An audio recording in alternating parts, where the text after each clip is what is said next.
आज एक नया लेख प्रारंभ हो रहा है।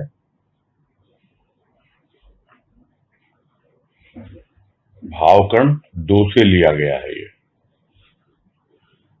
भावकण हम सबको पता है, जो कलकत्ता सत्संग सदन के वार्षिक उत्सव पर प्रत्येक वर्ष पब्लिश हो रही है, यानी प्रकाशित होती हुई आ रही है। और यह भी हमको पता है कि आज से लगभग 55-56 साल पहले कलकत्ता सदन का उद्घाटन हुआ था। 55 नहीं, 65 साल पहले, 55 या 65, 1965 में हुआ था। चलो कोई बात नहीं है। कहने का मतलब ये है कि पहला भावकण तब निकला था उद्घाटन के समय, और यह है भावकण 2 जो उसके बाद निकला। 55 साल ही हुए। हाँ, 55 साल ही हुए। तो ये जो भावकण 2 है, समझ सकते हैं हम कितने पहले की बात है। आज से 55 साल पहले, और उस वक्त का सुलोचनाबाई बगड़िया का लिखा हुआ यह लेख जो आज हमारे सामने है, विश्लेषण के लिए कहें या भाव को समझने के लिए कहें, हम जब इसको पढ़ेंगे तो हम समझ सकते हैं कि सद्गुरु की कृपा किस प्रकार से प्रत्येक संतान पर, प्रत्येक बच्चे पर हो रही थी, हो रही है। शुरू करते हैं। लेख का शीर्षक है संसार का सार तेरा नाम। यदि इसी से वंचित रहूं तो मेरा आगमन वृथा, तेरा अवतार किस काम आया। काफी लंबा शीर्षक है, और अपने आप में शीर्षक ही अपनी व्याख्या कर रहा है, जिसे हम कहते हैं अंग्रेजी में कि सेल्फ एक्सप्लेनेटरी है ये, कि संसार का सार है तेरा नाम। यानी इस संसार में यदि कोई सार की वस्तु है तो वो तेरा नाम है, और यदि मैं इसी से वंचित रह जाऊं तो फिर मेरा इस संसार में आना ये तो बेकार है, वृथा है। और तेरा इस संसार में अवतार लेना वो फिर किस काम आया। यानी यह जो नाम है, यही तुमको मुझसे और मुझको तुमसे जोड़ता है। अन्यथा दोनों का आगमन वृथा हो जाता है, संत का भी और संत की संतान का भी। तो इसकी हेडिंग से संक्षेप में यही भाव ग्रहण करते हैं हम, और अब आगे बढ़ते हैं, जिसमें कह रहे हैं मौसी जी कि नाम की महिमा सुनी, व्याख्या की, किंतु नाम तो अमूल्य धन है प्राणों का। नाम के बिना प्राणों की कोई कीमत नहीं। नाम से ही प्राणों की आभा सहस्र गुणी होकर प्राणी के जीवन में नया प्रकाश लाती। यदि नाम में कोई विशेषता नहीं तो प्राण तो सभी प्राणी को मिले। जीव जंतु, पशु पक्षी, जड़ चेतन सभी ने प्राणों की गति पाई, फिर मानव जीवन में ही नाम की आवश्यकता क्यों। और यह प्रश्न करके इस पैराग्राफ को पूरा किया है कि नाम की महिमा तो बहुत सुनते हैं, और अपने हिसाब से उसको समझते भी हैं, और समझ के उसकी व्याख्या भी कर दी जाती है कि इस नाम का यह मतलब है, इस नाम का यह मतलब है, यह नाम इस ओर संकेत करता है। किंतु जो वास्तव में नाम को समझ पाता है कि यह नाम क्या है, यानी नाम किसकी ओर संकेत कर रहा है, नाम तो एक संकेत मात्र है, और उसको जो समझने लगता है तो वो यह जान लेता है कि यह नाम ही मेरे प्राणों का अमूल्य धन है। प्राण तो मिले थे प्राणी को, किंतु जब तक वो नाम जो जिह्वा से लेता था वो प्राणों तक नहीं पहुंच गया, उस नाम के पीछे जो छिपा हुआ भाव था, उस नाम के पीछे छिपा हुआ जो अनामी था, उस तक जब तक नहीं पहुंच गया प्राणों तक, तब तक प्राणों की क्या कीमत होती है, कितने मूल्यवान है ये प्राण जो मनुष्य जीवन में मनुष्य बनकर आया है प्राणी, तभी जान पाता है कि नाम से ही यह जो प्राण है उनमें एक नई ज्योति आई है, एक नई चेतना जागी है, और प्राणों की जो आभा है वो कितना गुना, यहाँ कहें सहस्र गुना यानी 1000 गुना, यानी इतनी ज्यादा अंदर में एक प्रकाश की प्रतीति होती है, ऐसा अनुभव होता है कि अब तो प्राण जैसे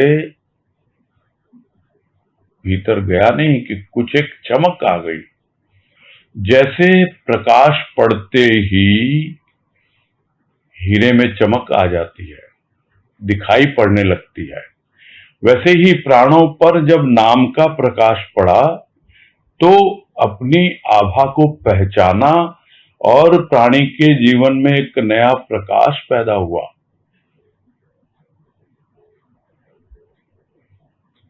तो कोई अगर समझे कोई विशेषता नहीं है नाम में, ये सब तो कहने की बातें हैं, तो ठीक है, प्राण तो मिले ही हैं, सभी प्राणी को मिले हैं, जीव जंतु पशु पक्षी जड़ चेतन सभी को मिले हैं प्राण। प्राणों की गति सभी में है, सबका अलग अलग ढंग से स्पंदन है प्राणों का, उनकी गति अलग अलग है। वृक्ष अलग ढंग से बढ़ते हैं, पशु पक्षी भी अलग अलग रूपों में अलग ढंग से आते हैं, मनुष्य उसका भी एक अलग ढंग है, किंतु यह जो मनुष्य जीवन मिला है इसी में तो नाम की महत्ता को समझ पाएगा, और महत्ता को तभी समझेगा जब नाम को अपनाएगा। नाम को कब अपनाएगा? जब उसे उसकी आवश्यकता प्रतीत होगी तभी अपनाएगा। तो प्रश्न तो उठता है, क्यों आवश्यकता है? भाई हम तो ऐसे ही बड़े आराम से जी रहे हैं, क्यों कोई कहता है भाई कि नाम का आधार लो, क्यों कहता है कि नाम जपना चाहिए, नाम सुमिरन करना चाहिए? अब उस बात को आगे बताएंगे कि क्यों आवश्यकता है। तो कह रहे हैं नाम ऋतु परिवर्तन की तरह बहार लाता जीवन में, उजड़ा चमन बसाता तथा बाग बाग खिलाता। अन्य योनियों में तथा मानव योनि में अंतर है प्राणों की गति में। अन्य योनियों को प्राण तो मिले लेकिन हृदय न मिला नाम लेने के लिए। नाम अंधेरे घर का उजाला है, नाम रूपी हीरा हृदय में ही सजता है। नाम कोई पार्थिव वस्तु नहीं, नाम तो अमर धन है। तभी तो मीरा कहती है, पायोरी मैं तो नाम रतन धन पायो। नाम किसका? प्रभु का, अर्थात आराध्य देव का। मानव को प्राण तो मिले नाम रटने के लिए, साथ साथ हृदय भी मिला। नाम रटने से नाम नहीं आता, नाम हृदय से बरबस निकल पड़ता है। तभी तो कहता है संसार का सार तेरा नाम। कैसे नाम से वंचित रह सकता हूं? तेरे नाम के बिना इस संसार की और इस तन की कोई कीमत नहीं। नाम के बिना संसार फीका प्रतीत होता है, नाम की जगमग ज्योति से ही संसार प्रकाशित है। इस तन की शोभा भी तो तेरे ही नाम से है।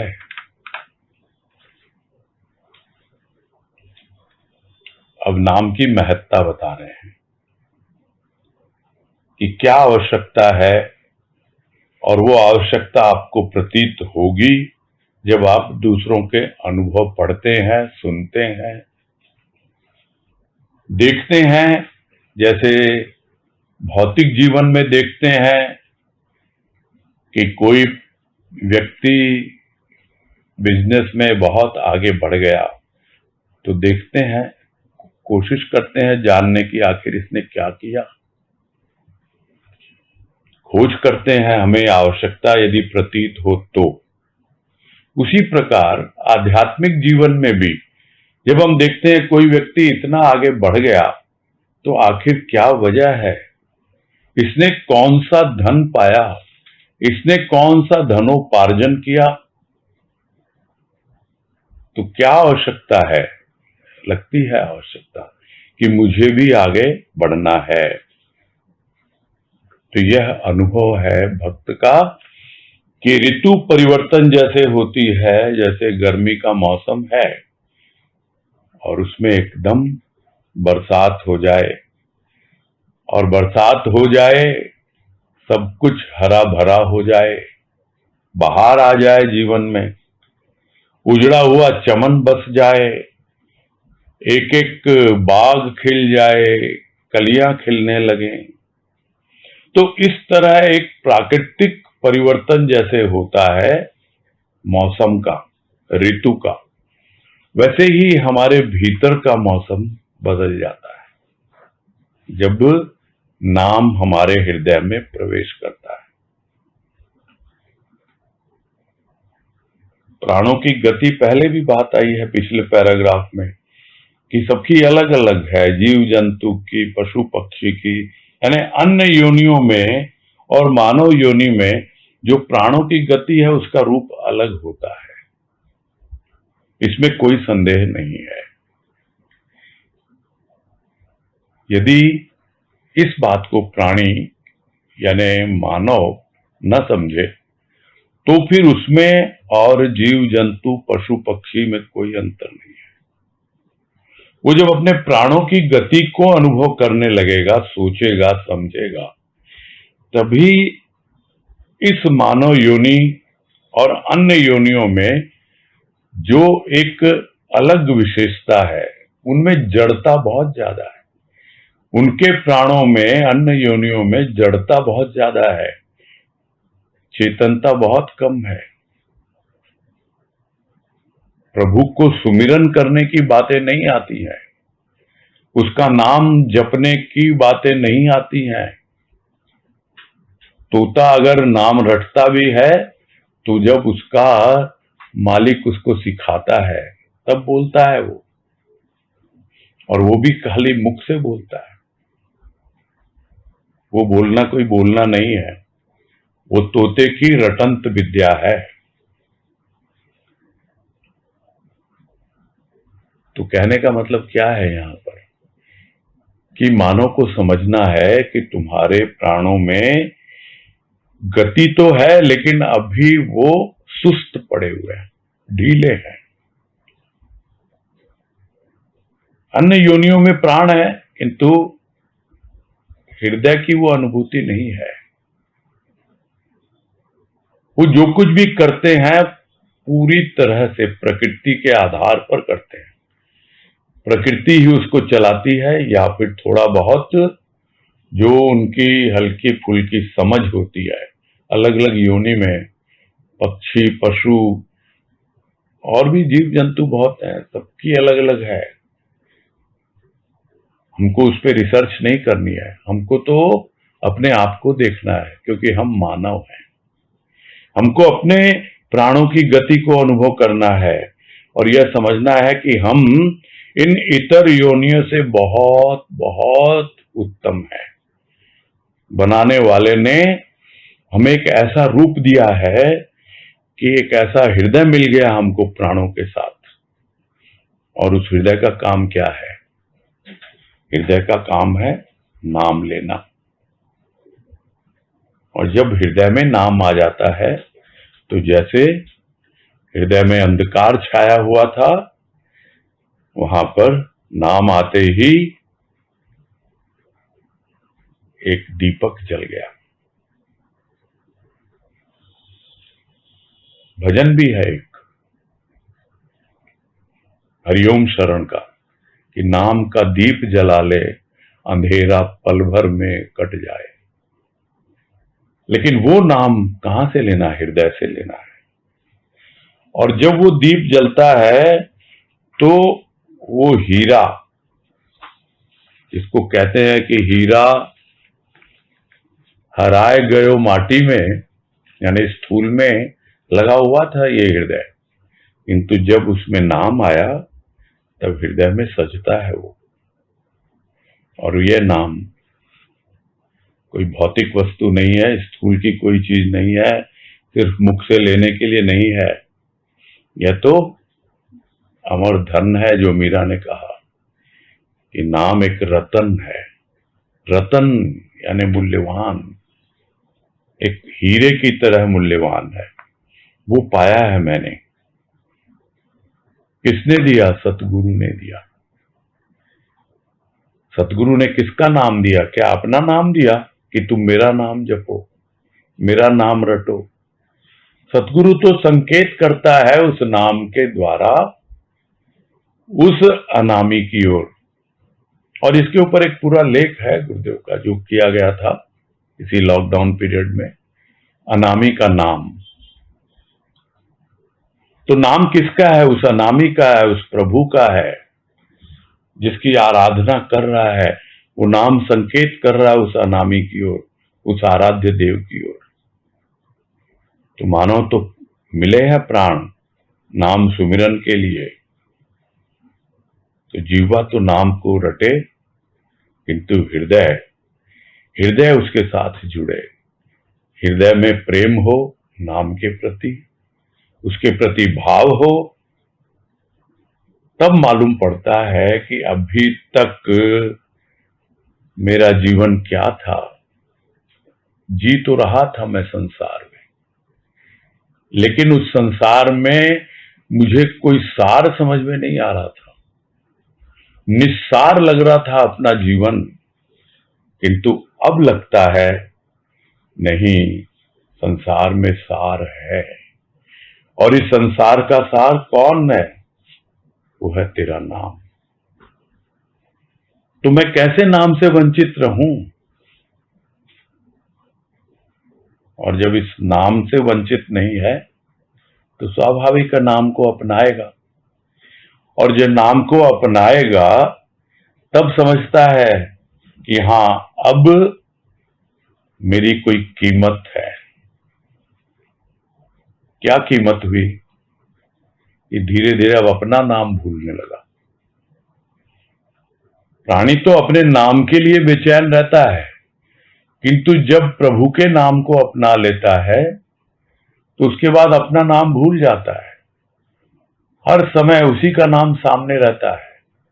उसके पहले तक यही कहता है, मैंने किया, मैंने किया, अपने नाम के लिए किया। बाद में नहीं, उसने करवाया, उसकी कृपा से हुआ, उसका नाम सामने आता है।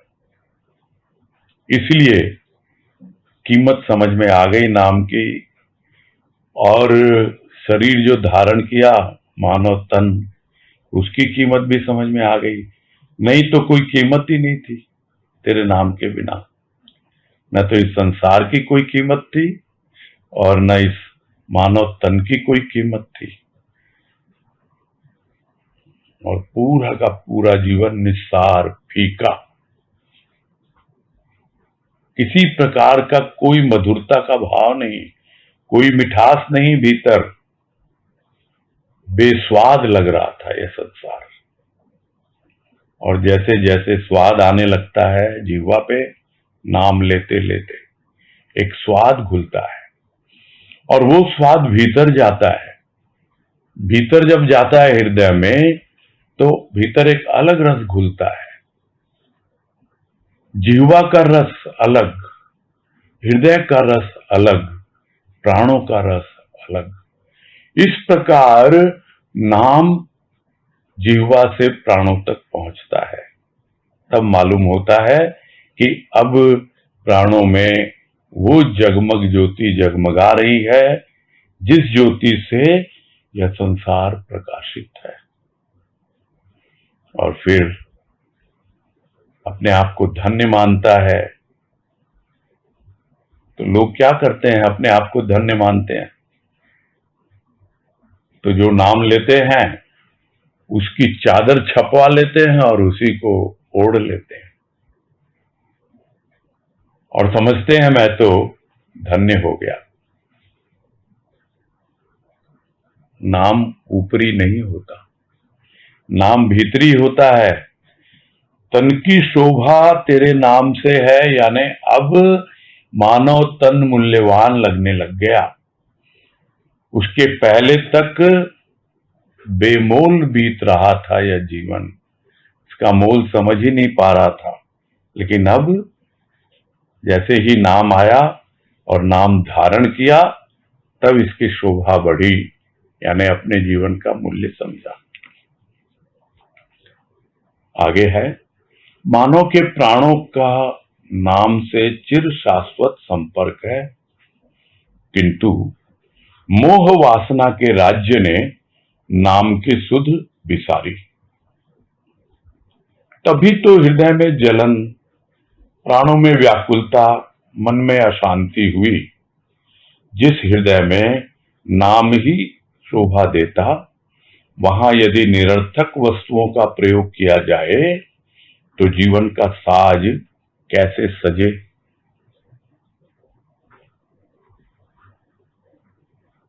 संपर्क तो है, चिर शाश्वत संपर्क है मानव के प्राणों का नाम के साथ। तो वो नाम किसका है? वो है अनामी का नाम। वो अनामी कौन है? वो अनामी है परमात्मा। तो मानव का इस परमात्मा के साथ अनादि काल से चिर शाश्वत यानी हमेशा हमेशा से संपर्क रहा है, किंतु प्राणी उसको समझ नहीं पाता। और उसका कारण हर लेख में मिल जाएगा, और सिर्फ मौसी जी के लेख में ही नहीं, राजमा के लेख में भी, बीवी जी के लेख में भी, गुरुदेव के लेख में भी, सब जगह है। हर कोई यह दिखलाना चाहता है, बतलाना चाहता है कि जब तक तुम प्रेम को नहीं समझोगे तब तक वो प्रेम मोह और वासना के रूप में ही रहेगा। मोह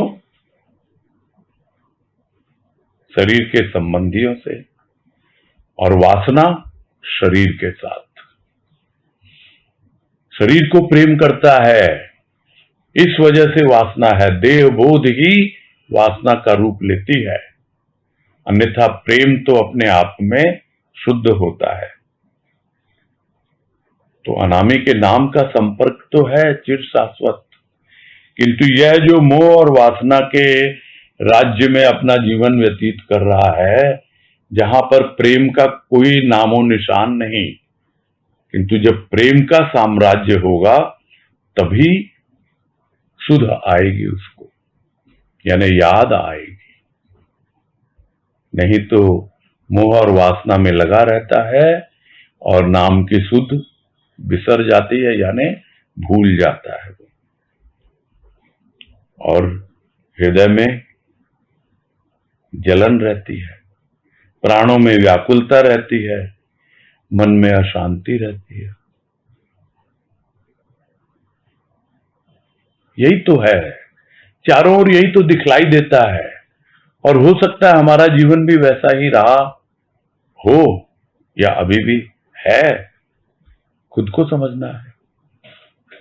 बोलते बोलते मुझे तो लाइनें याद आ गई, एक शायर ने लिखा है जो कि सीने में जलन, आंख में तूफान सा क्यों है।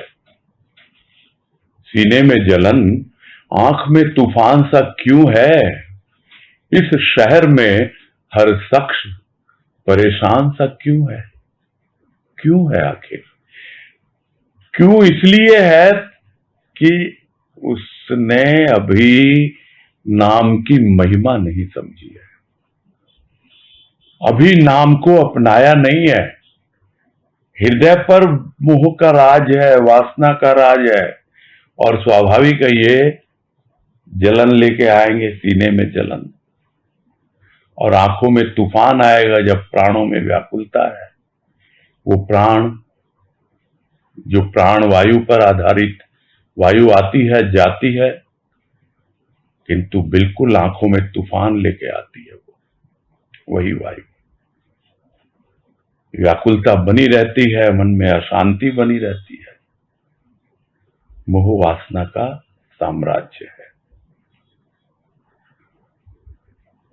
तो यही तो हाल है। हृदय में नाम नहीं तो यही सब निरर्थक वस्तुएं आएंगी, और ये सब आएंगी तो जो हृदय मिला है सजने के लिए, बजने के लिए, तो ये एक साज है जिसकी कोई आवाज है,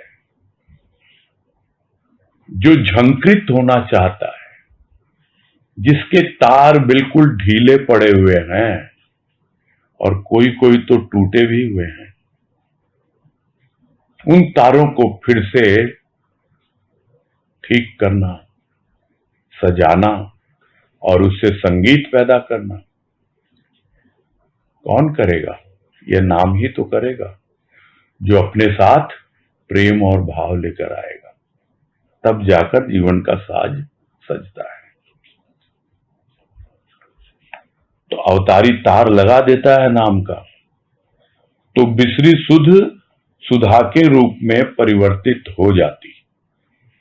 अवतारी सत्य का पुजारी ही जीवन ज्योति जगाता, तभी तो जीवन सुधामय है। नाम की महिमा सुनी, व्याख्या की, इससे नाम की स्थिति अलग है। महिमा और व्याख्या तो ऊपर ही ऊपर केले के छिलके हैं। स्वाद केले में है, आनंद स्थिति में है। तो उलझे हुए तार, वो तार लगा देता है कौन? वो अवतारी। यहां अवतारी से हम यह मतलब न लें जिन्हें हम कहते हैं कि यह विष्णु के अवतार, राम कृष्ण, वो विष्णु के अवतार हैं। विष्णु एक देव है, किंतु गुरु क्या है? गुरु तीनों देवों के ऊपर है। ब्रह्मा विष्णु महेश तीनों का एक समष्टि रूप है, यानी पूरी तरह से समाहित हैं, मिले हुए हैं गुरु में। किंतु जब तक हम गुरु को पूरी तरह से समझ नहीं पाते तो हम यही कहते हैं कि उसका भी अवतार हुआ है, क्योंकि उसके पहले तक हम राम कृष्ण इत्यादि अवतारी को ही भगवान मानते रहे हैं। किंतु जब सद्गुरु हमारे जीवन में आता है तब हम अनुभव करते हैं कि यह सद्गुरु ही भगवान है, इसका अवतार हुआ है। वास्तव में तो संतों का अवतार भी नहीं होता, वो तो आविर्भाव होता है, यानी अपने आप को प्रकट करते हैं। वो कोई आसमान से नहीं उतरते हैं अवतारी की तरह कि आकाशवाणी होती है कि इस तरह देवकी के यहां पर एक जन्म लेगा कृष्ण का अवतार जो हुआ। यह सब कुछ नहीं होता है। वो तो हम जैसे ही साधारण गृहस्थ में रहकर अपने आप को प्रकट करते हैं, जिसको साधारण भाषा में कहा जाए तो वो इसी जमीन से निकले हुए हैं। उन्होंने भी स्थूल जीवन जिया है, जीते रहते हैं। तो वो अवतारी इसलिए कहला रहा है क्योंकि अभी उस भाव को नहीं समझ पाया प्राणी, इसीलिए उसको अवतार कहता है, उसको कलयुग का अवतार कहता है। कई लोग कहते हैं गुरुदेव को कलयुग का अवतार, क्योंकि अभी भी उनको लगता है अवतार यानी larger than life. Larger than life मतलब बिल्कुल हम सबसे मालूम नहीं कहां कौन चमत्कारी कोई, जिस तरह राम ने किया, कृष्ण ने किया चमत्कार। ऐसा नहीं है संतों का। लार्जर देन लाइफ नहीं है, वो हम में से ही है। उनका जो कुछ भी है लार्जर देन लाइफ, वो यही है कि उन्होंने अपना जो भीतर का कैनवास है लाइफ का, उनके भीतर का जो जीवन है, हाँ, वो लार्जर कर लिया, इतना व्यापक कर लिया, इतना बढ़ा लिया। और उसको देख करके भले ही लोग कहें कि हाँ भाई यह अवतारी है, किंतु वास्तव में वो तो पूर्णता को उपलब्ध हो गए, हम जैसे ही थे। तो वो तार लगा देता है नाम का, जोड़ देता है हमको। तो कहता तो वो यही है, अनामी के साथ जोड़ रहा हूं। इशारा करता उधर, बतलाता है मैं जिस तरह चला तू भी वैसे ही चल। तो जो हम भूले हुए थे, जिसको उसकी याद दिला देता है, और वो जो सुध आती है तो सुधा के रूप में परिवर्तित हो जाती है। यानी वो जो अमृत कुंड हमारे भीतर छिपा हुआ है आत्मा का, वहां से संपर्क करवा देता है कि जो भी तुम्हारे भीतर से आ रहा है वहां पर ही बैठा है वो, कोई और नहीं है, वो तुम्हारे ही भीतर में है। और उस रूप में धीरे धीरे परिचय मिलने लगता है। और वो अवतारी कोई चमत्कारी नहीं है, वो सत्य का पुजारी है। और वही जीवन में एक ऐसी ज्योति जगाता है कि पूरा जीवन अमृतमय हो जाता है। तो इसके पहले सुनी थी नाम की महिमा, व्याख्या भी की थी, किंतु अब तो नाम ने कुछ ऐसी स्थिति बना दी है, या बन जाती है स्थिति, कि फिर कहते नहीं बनता है। महिमा गाते रहो, व्याख्या करते रहो, ये सब तो ऊपरी चीजें हैं। यह तो जिह्वा के खेल है। वाणी से क्या वर्णन करेंगे उसकी महिमा का, क्या व्याख्या करेंगे, क्या विस्तार करेंगे, क्या विश्लेषण करेंगे। तो जिस तरह केले के छिलके हैं, ऊपरी ऊपरी हैं, असली चीज तो भीतर केला है, उसी में स्वाद है। असली चीज तो भीतर में है, वो आनंद। वो आनंद जो आत्मा में स्थित है, वहां पर पहुंचा देता है वो नाम का आधार। आगे, नाम मन की चंचलता का शमन करता, बुद्धि का भ्रम निवारण कर, चित्त चिंतातुर के लिए शीतल जल है। मैं अर्थात अहंकार को तू अर्थात प्रभु में बदल देता है। नाम में ही स्थिति है, नाम की स्थिति नामी से पूछो। यो तो स्थिति का वर्णन नहीं, क्योंकि जिसका नाम लिया जाता है वह प्रभु अवर्णनीय है, अरूपी है। फिर उसके नाम का वर्णन कैसे हो सकता है? वर्णन स्थूल का होता है, रूप रंग का होता है, नाम का वर्णन कैसा?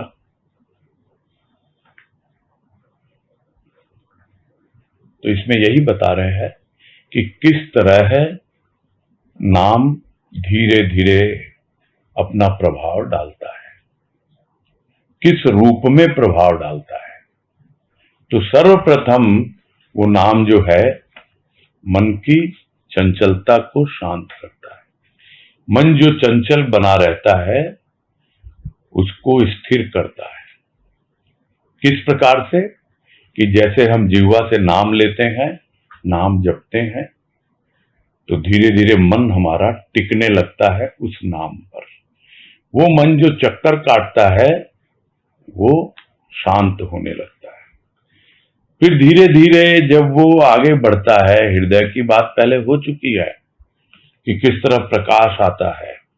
इसलिए अब बुद्धि की बात कर रहे हैं कि बुद्धि में भी जो भ्रम रहता है उसको दूर करता है, और जो चित्त में जो चिंता है, जो जल रहा है, चित्त वृत्तियों में कितनी गर्मी है, उसको शांत करता है यह नाम, क्योंकि ये नाम अपने साथ लाता है प्रेम और भाव का जल।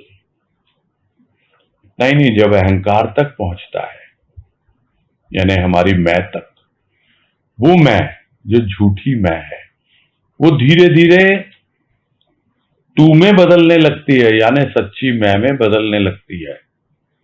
और इस तरह समझ में आने लगता है कि हर सूक्ष्म के धरातल पर, हर सूक्ष्म की अवस्था में वो नाम विद्यमान है, उस नाम में ही स्थिति है। बाकी सब कुछ तो गतिशील लगता है सूक्ष्म प्रकृति में।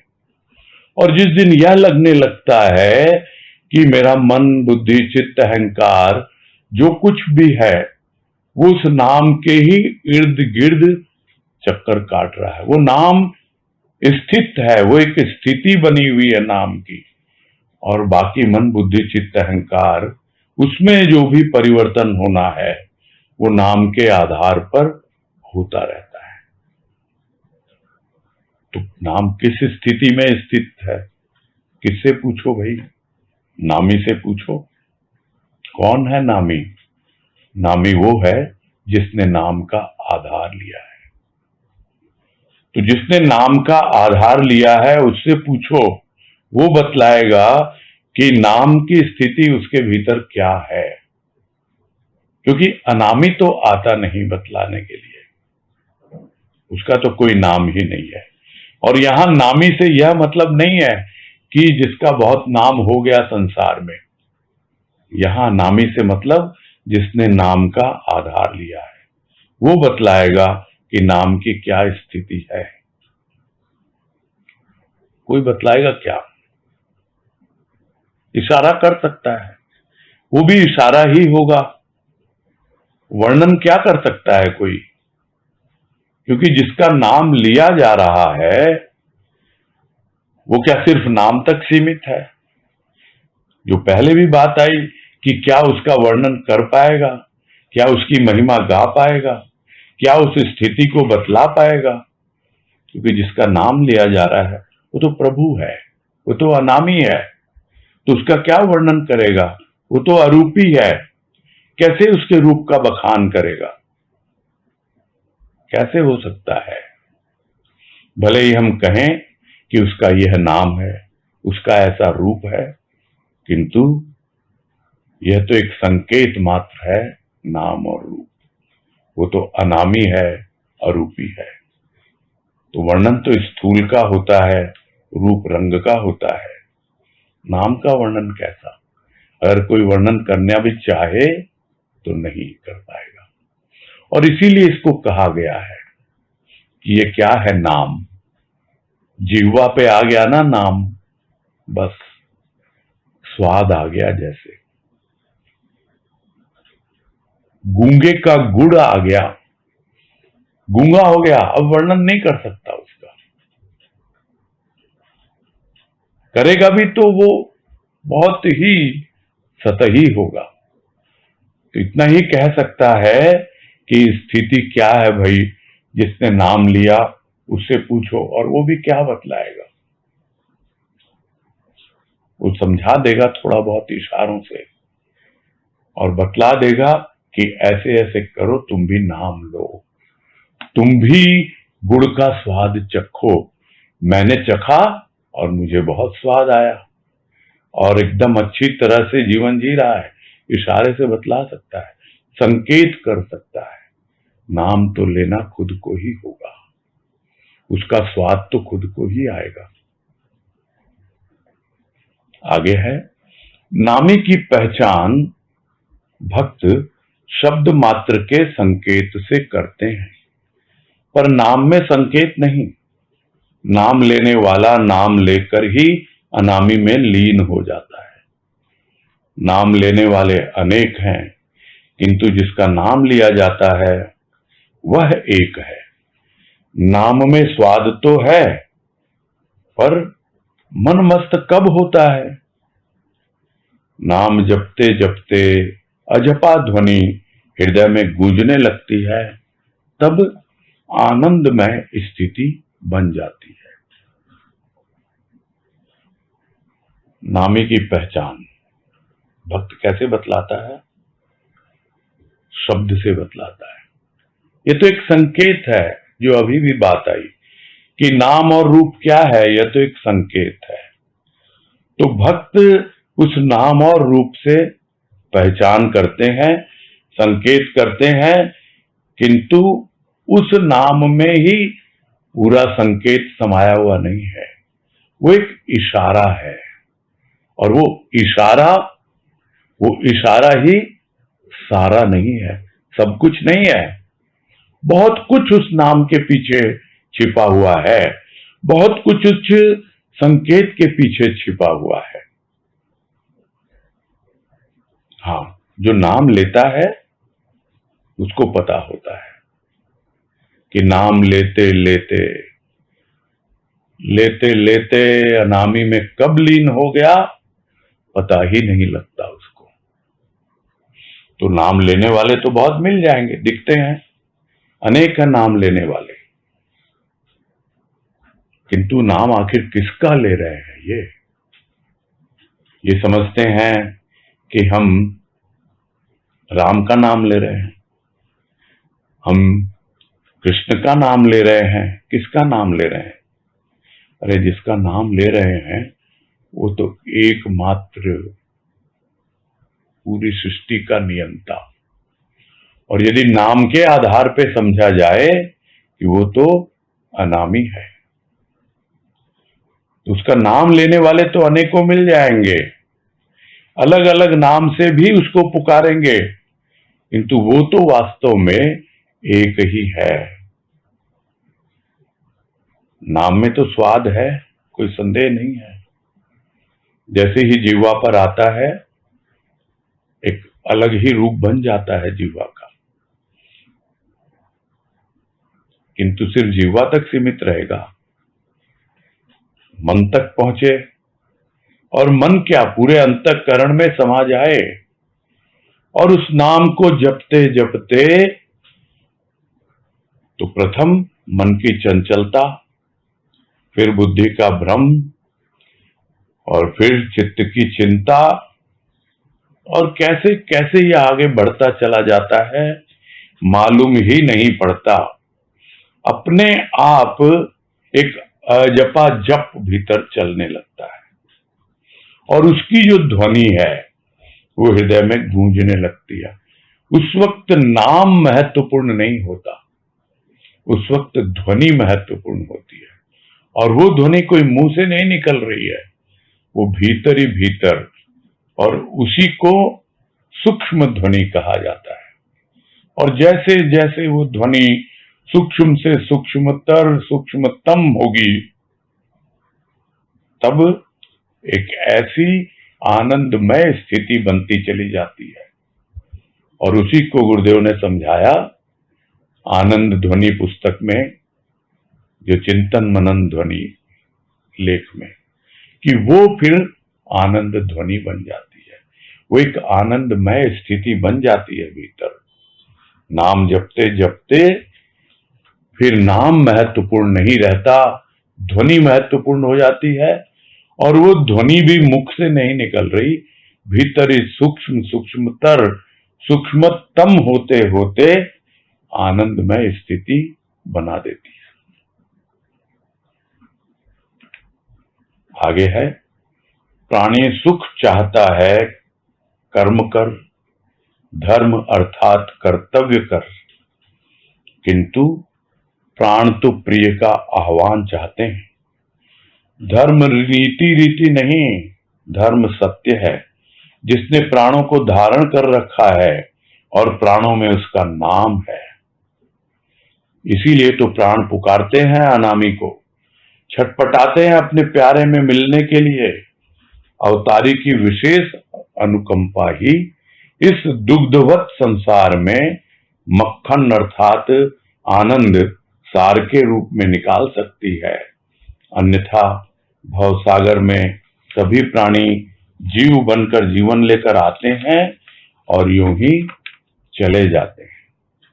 संसार के कण कण में आनंद की तरंगे हैं, किंतु मानव उन आनंद की तरंगों के सुख से वंचित ही रहता है, क्योंकि भले बुरे विचार ही उसकी जीविका बने।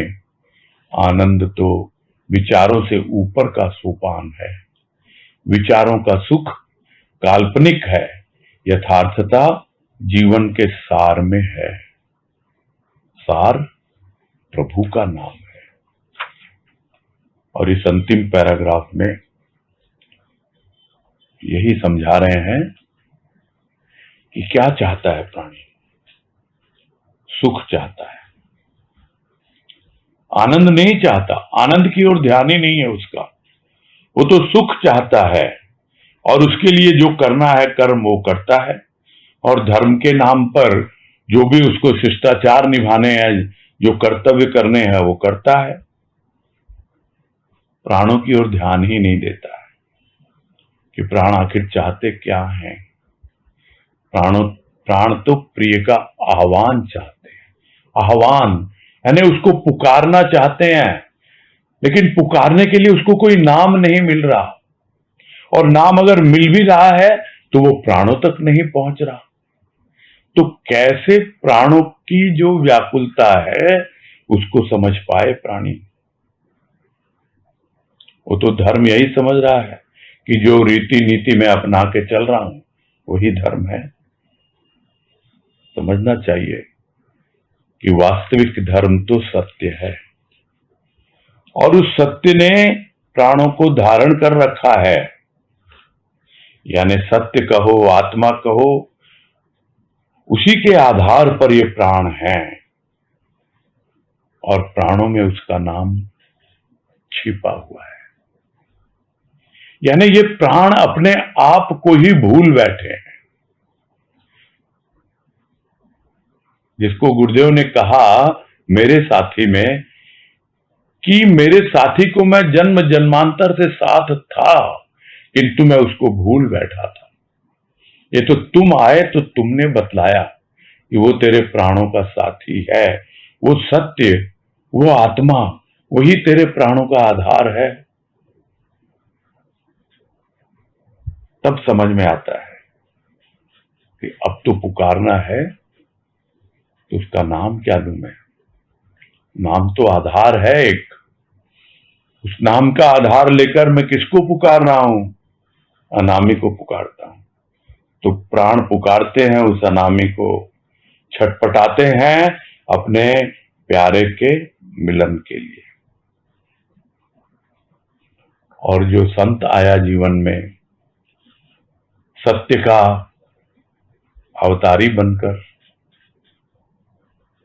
सत्य का व्यक्त रूप बनकर, व्यक्ति बनकर, उसकी ही विशेष कृपा होती है, जो हमें समझा देता है कि किस प्रकार से यह जो संसार है इसका सार लेना है। जैसे दूध में से मक्खन निकालना है। नहीं तो सभी ये कहते हैं तो भवसागर है, किंतु संत क्या कहता है, यह भवसागर नहीं है, यह क्षीर सागर है। क्षीर यानी दूध, और इस दूध के अंदर में मक्खन छिपा हुआ है, यानी वो आनंद छिपा हुआ है।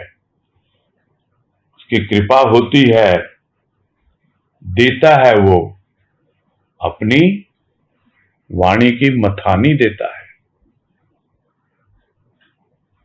मथो, थमो मत, रुको मत, मथते जाओ, मथते जाओ, सार मिलता जाएगा। अपने आप तुम्हें समझ में आएगा कि यह भवसागर नहीं, यह क्षीर सागर है, यह दुग्धवत संसार है। नहीं तो भवसागर में ऐसे ही सभी प्राणी आते हैं, जीव बनकर जीवन ग्रहण करते हैं और यूं ही चले जाते हैं। इसको कहा गया, खाली हाथ आया है, खाली हाथ जाता है। किंतु क्या पूरी तरह खाली होकर जाता है?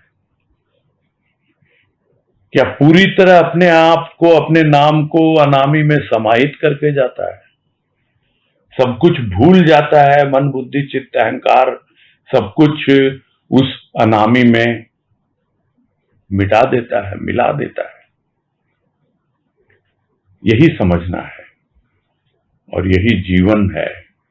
सार ग्रहण करता है, वो सार इसीलिए चाहिए कि संसार में तू आया है, खाली हाथ आया है, खाली हाथ जाएगा, किंतु सब कुछ उस अनामी को सौंप कर जाएगा।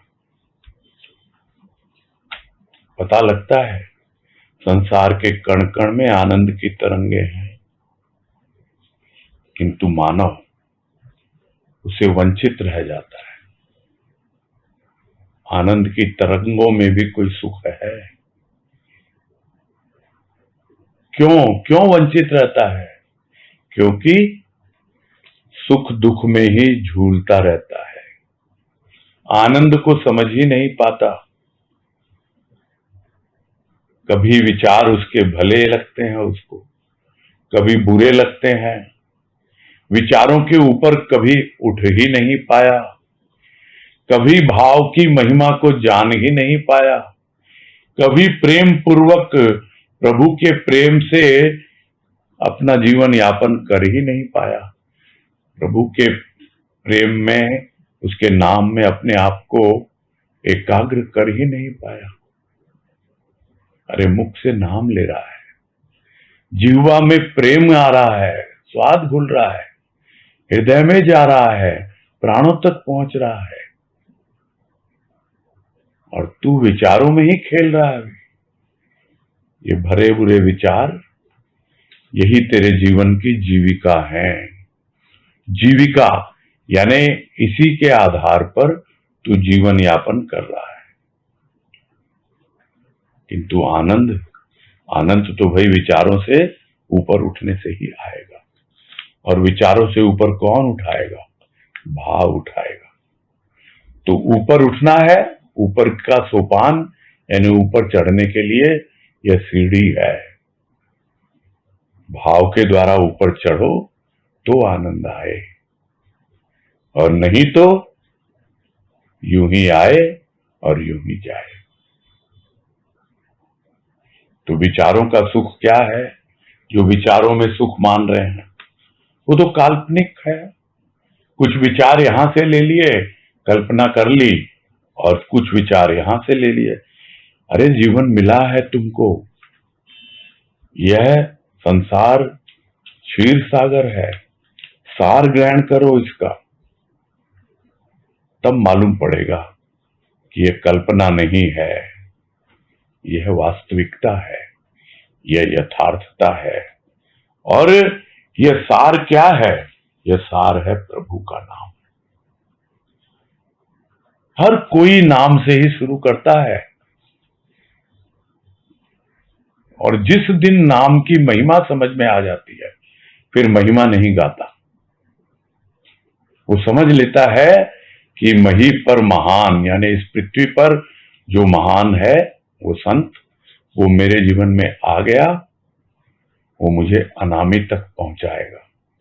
बस मैं तो उसके प्रेम और भाव में जीऊं और इस संसार का सार नाम के आधार पर समझता जाऊं, आगे बढ़ता जाऊं।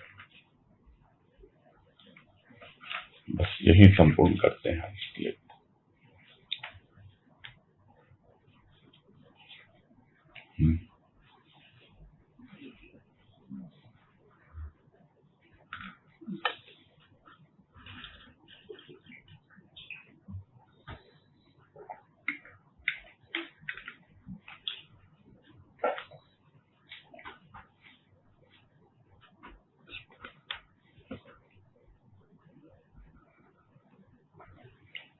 हाँ, अलकापुर दाल को देगा पहले।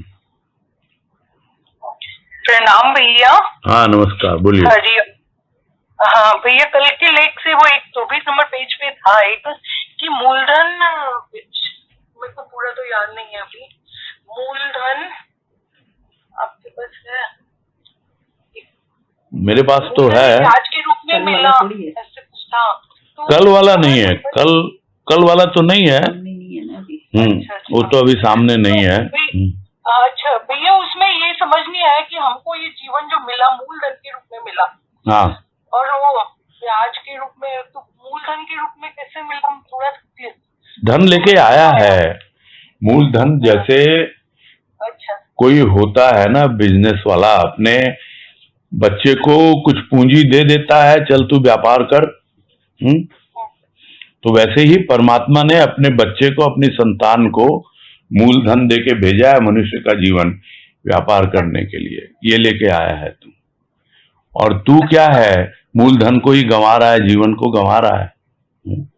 ये उल्टे सीधे विचारों में, विचार को ब्याज बताया था। गलत जगह इन्वेस्ट कर रहा है तुम। ये सब बातें तो आई थी। हाँ, वही थोड़ा क्लियर नहीं हो पाता था, अभी समझ आया भैया।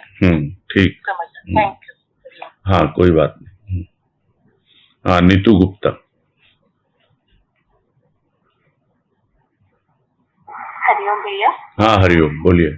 हाँ, आज जैसे पूरा ये सुना तो मन में यही भाव आ रहा था कि अपने प्रभु की शरण में आकर उसकी गोद चाहते हैं, अपने जीवन का साथ सजाना चाहते हैं, उसका नाम चाहते हैं, निश्चित हृदय की बनना चाहते हैं, कि प्रेम भाव को गहन गंभीर प्रगाढ़ बनाना चाहते हैं, जबकि आता कुछ भी नहीं है, और अपने प्रभु को कोटि कोटि धन्यवाद देना चाहते हैं। यही मन में भाव आ रहा था कि जीवन का सार का भाव, बस उसी की चाह, पता नहीं कैसे क्या करे, बस मन में बेचैनी रहती है। नहीं, वो तो ठीक है, यहाँ तो बताया यही गया ना, नाम का आधार लीजिए। हाँ, और आगे बढ़िए। कमी हो रही है, बस ध्यान देना चाहते हैं, कमियां कहाँ। नाम का आधार लेके आगे बढ़ना है और कुछ नहीं करना है। और नाम एक संकेत है, वो धीरे धीरे आपके भीतर सारी बातें तो आई है कि संसार का सार क्या है, तेरा नाम है। तेरा नाम, तू कौन है, तू अनामी है, लेकिन नाम से शुरू होती है चीजें और धीरे धीरे अनामी तक पहुंचती है। सारी बातें इसमें आई हैं आज। ठीक है। ठीक है। हरिओम हरिओम। अजय बंसल। प्रणाम भैया। हाँ नमस्कार, बोलिए। एक तो पूछना था कि ये जो नाम की बात हो रही है, तो जैसे अपने सत्संग में भी हरिओम का जाप करते हैं, तो ऐसा कुछ करना चाहिए? नाम, क्या नाम होना चाहिए? और दूसरा एक सवाल था कि जैसे आप हमेशा बताते हैं कि ये एक तरह की साकार मुक्ति हो गई और इसमें ही अटक नहीं जाना है, फिर साकार से सगुण, सगुण से निर्गुण, तो उस तरह से अगर प्रोग्रेस होगी तो फिर उसका मतलब है। नहीं तो कई जगह होता है कि वहीं पे अटक जाते हैं, बोलते हैं 1 माला करो, 4 माला करो। तो ये 2 सवाल थे। नहीं, अपने यहाँ जो हरिओम है ठीक है, वो एक संकेत है, बात तो वही है ना। ये हरिओम की ध्वनि या हरिओम हम बोलते हैं तो कई लोग बोलते हैं भाई, हाँ भाई जयराम जी की, तो हम लोग हरिओम बोल देते हैं। कोई जय गुरुदेव बोल देता है, को जय गुरु की बोल देगा, हरिओम बोल। ये तो ये एक संकेत है। ये शुरुआत आप कोई भी नाम लेके करेंगे वो सारी बातें आज आई है इसमें। ये एक संकेत मात्र है शुरू करने के लिए। और आपने वो कहा ही है कि वो सगुण, सगुण से निराकार, निराकार से निर्गुण। तो आगे हमको अपना लक्ष्य पता होना चाहिए कि हम किस राह पे हम आगे बढ़ रहे हैं, है ना। और बाकी दूसरी जगह क्या होता है, अपने यहाँ तो है नहीं वो, क्योंकि वो ये समझते हैं कि ना क्या बोलते हैं कि 1 माला कर लो, 5 माला कर लो, ये कर लो, वो कर लो। तो आप लोग आप लोग के बॉम्बे में क्या कहा जाता है? पहला माला, दूसरा माला। वो ये समझते हैं कि जितनी माला करेगा उतनी ही ऊपर उठता चला जाएगा और माला माल होता जाएगा। खैर, अपने यहाँ ये सब चीजें नहीं है ना। ये स्टार्टिंग होती है, जो बात आई थी कि जीभ से शुरू होगी चीजें, स्वाद लो प्रेम पूर्वक और फिर धीरे धीरे अंदर पहुंचाओ उसको। मन एकाग्र होगा, चंचलता दूर होगी, टिकेगा, और ये सब प्रोसेस तो होता ही है। फिर नाम जो है वो जपना नहीं पड़ता, जो बात आई भी, अजपा जप बन जाता है। यानी आपको शब्द महत्वपूर्ण नहीं होते, ध्वनि महत्वपूर्ण हो जाती है, और वो ध्वनि भी मुख से नहीं निकलती है, वो भीतर सूक्ष्म में ही चलती रहती है। ठीक है? ठीक है भैया। हरिओम। हरिओम हरिओम। भाई कई आ गए हैं, लेकिन आज तो समय बहुत सीमित है। चलो, सविता डोकानिया थोड़ा संक्षेप में ही करेंगे, अपना परिचय भी दे दीजिएगा।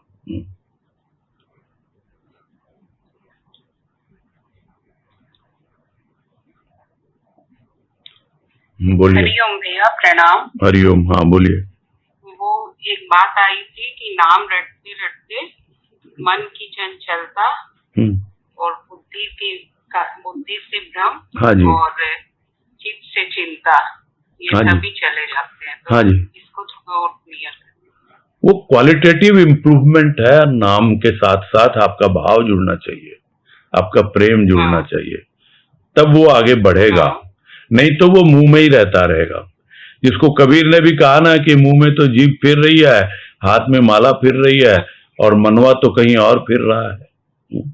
वो नहीं होता उसमें। आपको रस मिलना चाहिए, उसका स्वाद मालूम होना चाहिए, तब भीतर आएगी वो। तो कहाँ से आप बताया नहीं आपने? मैं पाकुड़ से हूँ, सविता डोकानिया। कल अच्छा, सविता। ओ, सविता मुझे लगा कि बंगाली मतलब नाम आ गया ना। सविता की जगह सबिता लिखा था ना, इसलिए। समझ गए? हाँ भैया। हाँ, तो क्लियर हो गई ना बातें? हाँ। ठीक, पूरा करते हैं फिर। हरिओम भैया जी। हाँ, हरिओम सभी को। हरिओम सभी को। हरिओम सबको। हरिओम। हरिओम। हरिओम।